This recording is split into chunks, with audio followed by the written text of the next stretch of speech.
বাবা বাবা একটু দাঁড়াও।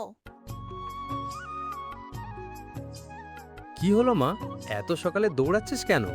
তুমি আজও মাঠে যাচ্ছ? হ্যাঁ রে, মাঠে না গেলে ধান কি নিজে নিজে বড় হবে? তুমি কালও গিয়েছিলে, তার আগের দিনও গিয়েছিলে, আজ না গেলেও তো পারো। আমি না গেলে আমাদের ঘরের হাঁড়ি রাগ করবে যে। হাড়ি রাগ করলে আমি তাকে বুঝিয়ে বলবো। তুই বুঝিয়ে বলবি? হ্যাঁ বলবো। হারি কাকু, আজ বাবাকে ছুটি দাও। আমার মেয়েটা বড় হয়ে গেছে দেখছি। আমি তো বড় হয়েই গেছি, শুধু মা মানতে চায় না। বড় হয়ে গেছিস? তাহলে আজ নিজের জামাটা নিজে ধুয়ে ফেলিস। মা,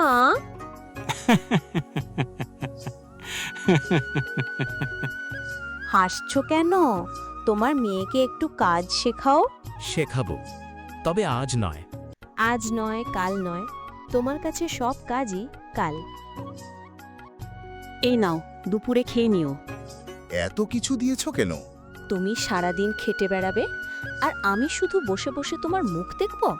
তুমি পাশে থাকলেই তো আমার সব পাওয়া হয়ে যায়।